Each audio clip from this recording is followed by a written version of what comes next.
The National Institute of Aging, a government organization, is now recognizing fasting as something that truly is beneficial for longevity and has long-lasting effects.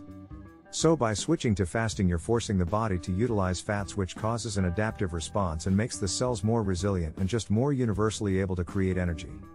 Repeated exposure to fasting periods is beneficial because of the lasting adaptive response. The process of producing energy in your cells in the mitochondria, also known as mitochondrial biogenesis, is increased by PGC-1A. If you increase mitochondrial density, it implies that you are producing more mitochondria, which translates into more energy factories. More energy factories may consume more fat, which will cause you to burn more fat. This is a genetic change that results in the production of more mitochondria.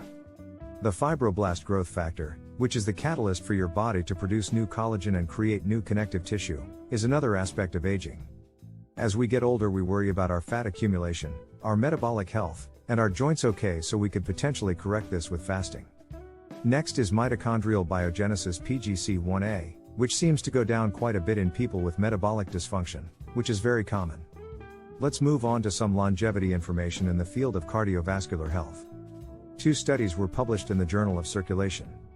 The first one looked at 2,000 Latter-day Saints who underwent cardiac catheterization surgery.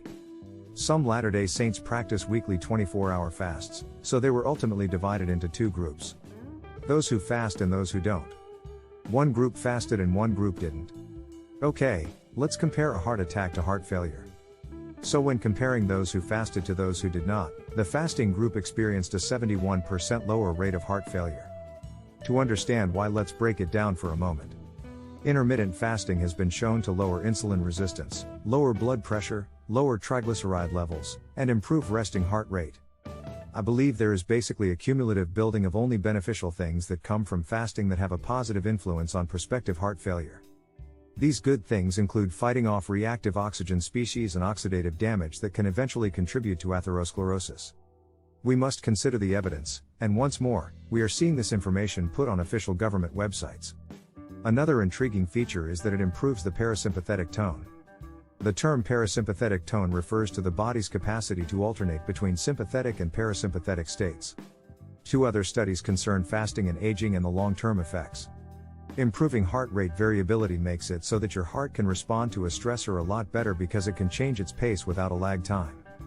The first one was published in Scientific Reports and looked at metabolic changes in people who underwent longer 58-hour fasts.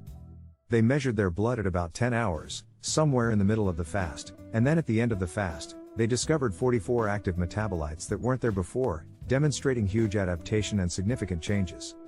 The reason this is significant is that leucine, isoleucine, and ophthalmic acid steadily decline as we age, indicating that our bodies are likely breaking down muscle and that we will likely develop sarcopenia, which is a natural muscle wasting condition. There is also a strong correlation between muscle wasting and atrophy, disease states, and mortality, so if we have increased levels of these compounds, it is likely that we will live longer. So if we can start correcting that mitochondrial dysfunction via periods of fasting, we can put ourselves in a great position.